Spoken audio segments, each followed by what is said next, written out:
Hi guys, how's it going? Dominic here. Just a quick heads up for you. There might be some Game of Thrones spoilers in this video. One little sequence. Other than that, I hope you enjoy this video. It was a lot of work to put together and I kinda wanted to get it out before my vacation. I'm going to Japan, so really looking forward to that. I hope you enjoy this video on Dragon Age 2, and if you do, please leave a like and maybe consider subbing to my channel if you want to see more. But no pressure. Thank you so much, and have fun!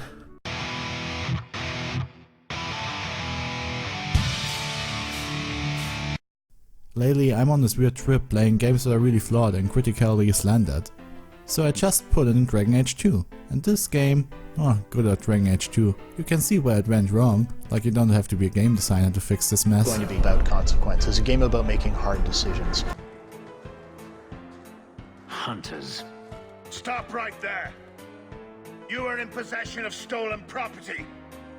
Back away from the slave now and you'll be spared. You should have attacked while you had the chance. I had a ton of fun playing through this, however. DA2 is not a bad game per se. It offers a lot of things that made me smile like crazy, and was truly entertained during my playthrough. I thought it was clear. Metal is strong, copper ages well, flowers are soft. Alright. I can fix this. I need 3 goats and a sheaf of wheat. You'll take them to his mother. It's a dowry tradition. Maybe it will smooth the process. The process? Oh my. Please don't. So let's get to it. The setting of Varric telling Cassandra about your Kirkwall adventure in retrospective is a neat idea and offers a big change to the village hero trope or even the different start origin of Origins. They don't interrupt the flow often, so it doesn't feel tacked on or gets in the way of the story. It's even pretty well written, knowing when to do comedy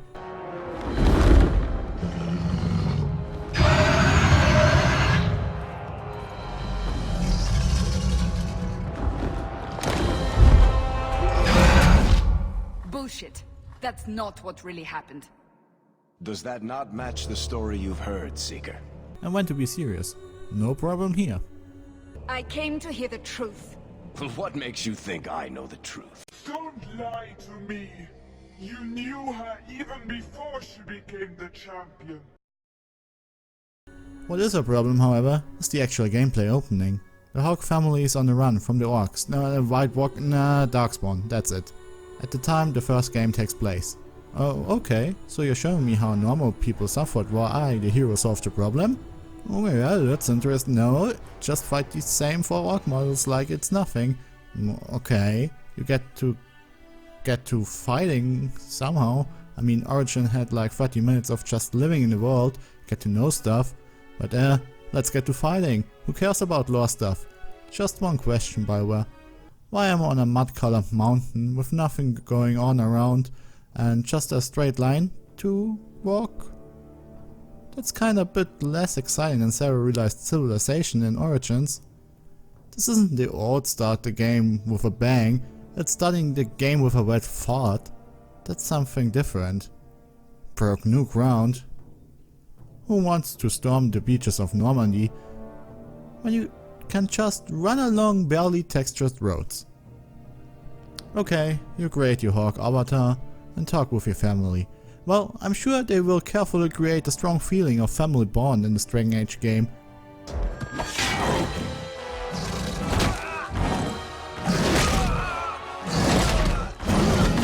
Nah, one sibling dies and your mom is sad about it.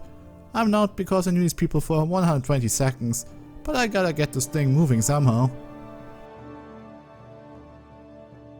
To say something positive about this game, I really think they did a good job changing the battle system to something more aggressive. Origin, not to say that it was bad, but it feels a bit static, probably feeling the remains of Baldur's Gate here, and once again, that's awesome, but I also like that they try to evolve it. Of course, going too far in one direction is as bad as going the other. They choose to turn that action and explosion meter up to 11. first game was bloody and had gore in it, but in this game your enemies explode in blood fountains by the simplest things like basic attacks. Auto attacking zooms you to your foe quicker than any skill, and cross-class combos leave a lasting mark on anything. This fast-paced gameplay is fine for cleaving your way through hordes of demons and other monsters like in Diablo. The problem, however, is that DA2 is set in a city-state, with normal humans being the most common adversaries.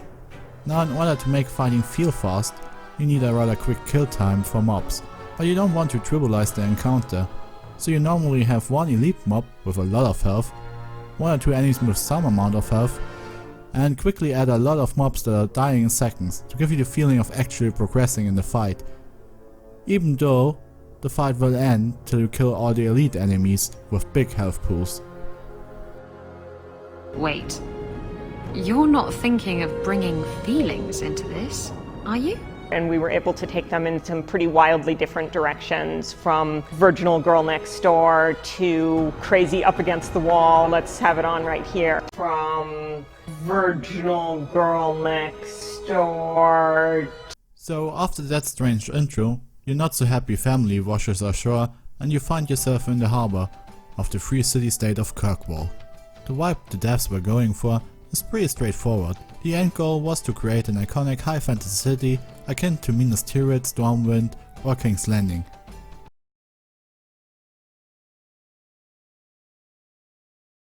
Well, even the Citadel if we want to stay in-house but look at the sci-fi corner. But I guess that is another thing that fell victim to time restraints and content cuts.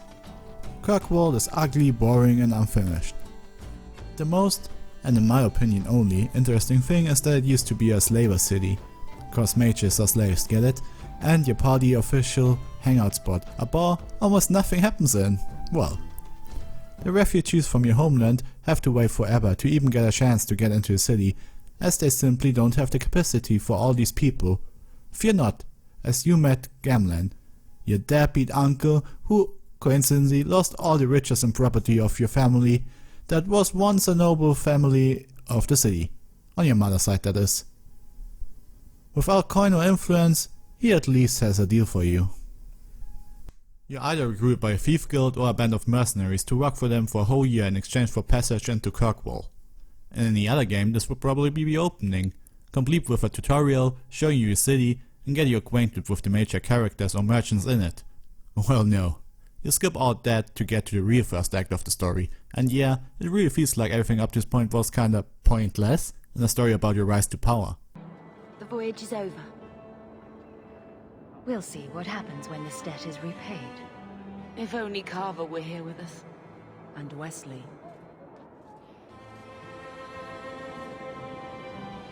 Let's go. This is only the beginning.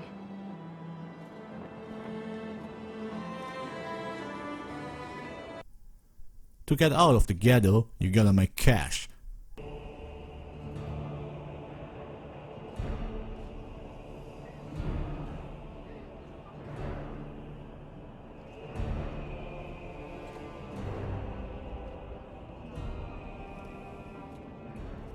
No. Andraste's tits, human. You know how many people want to hire onto this expedition? The day-to-day oddjob the Hawksibling took up to this point didn't exactly fill their pockets with gold. Things seemed to change when they took notice of a dwarf looking for able-bodied adventurers for an expedition into the deep roads promising fame and riches. Bertram isn't letting you go on the expedition. You got nothing to offer and he isn't giving out handouts today. Thank God, his much cooler brother Eric was just waiting for you to get cliché robbed in the open street. Something you think after spending a year in a criminal organization wouldn't happen to you. Oh well. Varric as 50% of the operation lets you in on the secret that the brothers are still looking for investment in the project. If Hawk can give 100 pieces of gold to Bartran, he or she is in. So your task in Act 1 is to get that money, one way or another. You have two ways of going about this. Either you collect the money from doing various side quests and follow the main story until you can give them your hard-earned cash, or you just lend that money from a totally trustworthy person that in no way will come back to haunt you later. Do I know you? I know him. I thought Bartrand told you to clear off, Dougal. Calm yourself, Varric. I just wanted to meet your brother's new business partner. Just how do you know about that? Let's just say that Bartrand and I have had dealings in the past. Dougal's one of my dear brother's ex-partners. Bartrand turned aside my offer of help, even though I had the coin to spare. Thing is, I still think it's a promising venture. The fool won't let me invest, but if someone like you invested on my behalf... Well, look who's here!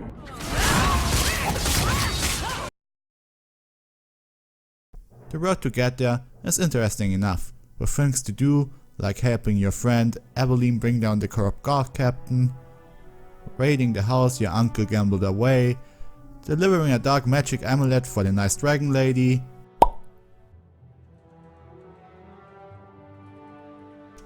helping or not helping a pirate range, oppressed mages, and dealing with the Qunari, a religious group of really strong fighters searching for something and not leaving until they find it. During your adventure, you're given ample stuff to kill, including, but not limited to, bandits, demons, blood mages, monsters, templars, slavers, and everything else disagreeing with you. You and I are done. Good and good. Thanks to you, I've got a lot of dead gear to haul. Sounding dog lord in-roader.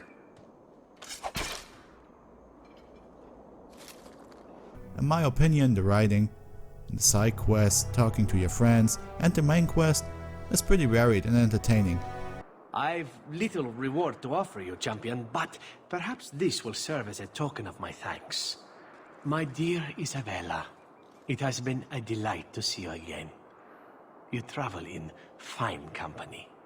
That's it? You're leaving? What about sex? Still blunt as a dwarven hammer, huh? Well, why not? But I do have a problem with how your hawk is interacting with it all. You know, I don't think we have to go back to the text adventure RPG days making me type out what to do or what to say. But even going back to the first Dragon Age game, I think the dialogue system was way more engaging. Oh, of course you can. Look at this. I'll show you what the is way. wrong with knowing what exactly your character is going to say in a conversation?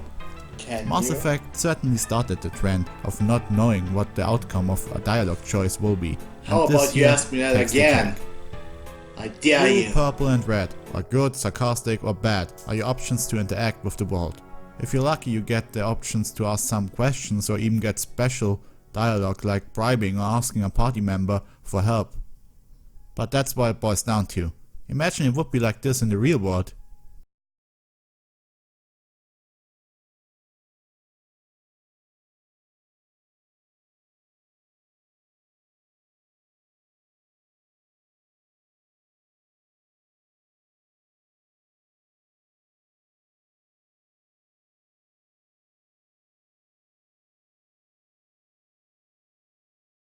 The final of the first act takes place in the Deep Roads, the home of the orc-like Darkspawn, if they have nothing going on upstairs.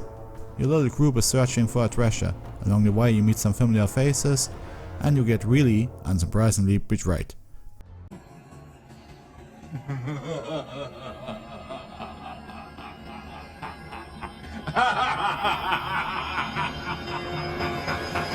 The Rockway thing is an admittedly cool boss, and at least you have some semblance of tactic.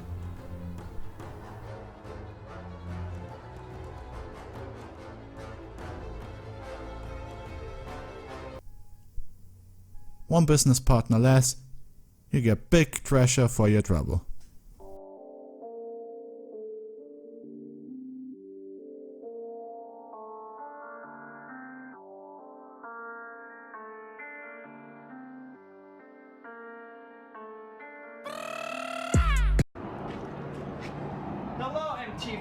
Welcome to my crib!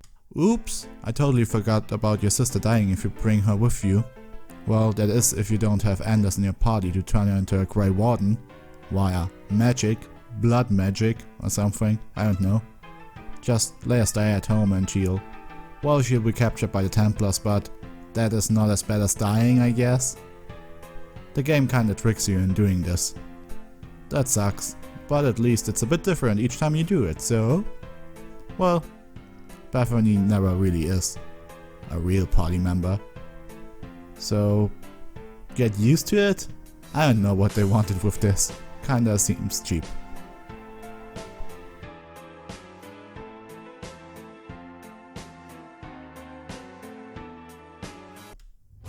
Act 2 is all about the conflict with the Qunari, who still refuse to leave the city, making church and government really nervous. Looking back at the promotional material, this was actually used as the tone-giving conflict, even if the trailer makes everything look much cooler than it turns out to be. In my mind, the Qunari are the most interesting thing about the whole game, so the clash of ideology is pretty good. Out of a mixture of manipulation, frustration of not finding the holy relic, and disgust for our society as a whole, the Arishok, the leader, decides it's time for a big fight. The Arishok boss fight is the worst ever.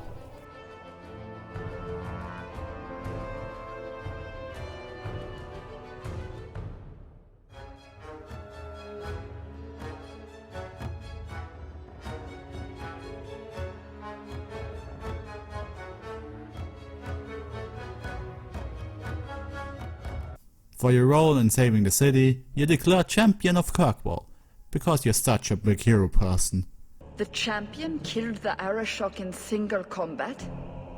It just sounds so romantic. If I didn't know better, I'd say you developed a case of hero worship. Why?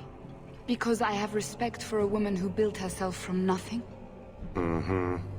Act 2 is probably the point in time you realize how little time this game in the open had, or let's say, how much crunch magic was needed. There aren't that many locations for your quests, so you'll start seeing the same caves and bandit hideouts time again and again and again and again. You get the point. Level design is expensive and takes time, kids. It's time for the final, and with that the conflict between Templar and mages that always got worse over the course of your adventure finally boils over. The game downward tells you that you have to take a side in this.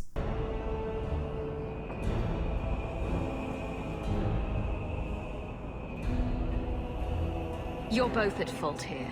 I'm not supporting either of you. You are naive, champion.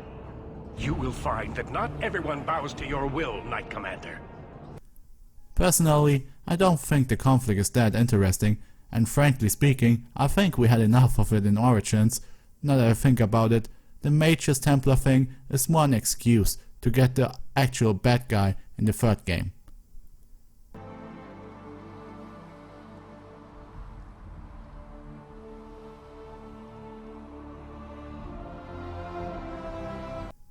As these stories tend to do, the stakes get higher and higher. There are some betrayals, and at the end you fight some more boss fights.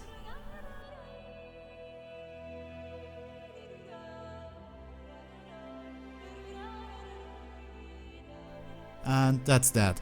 I know I kinda skipped through the last two acts, but recapping the story isn't what this video was supposed to do. Dragon Age 2 is not a bad game. The gameplay is fun, the writing and design has its moments, it is held back by the short production cycle, certainly a product of cut corners and unexplored ideas, the weakest of the three Dragon Age games. Its second DLC, which I will do a video on, is probably my favorite part of the whole thing and the most important story beat in respect to Inquisition. The idea of a big budget RPG taking place in one fully realized interesting high fantasy city is something I hope will be tackled someday, as its vision has a lot of potential. Dragon Age 2 Rise to Power story isn't the epos it set out to be, but it's well worth experiencing the story of Hawk for yourself.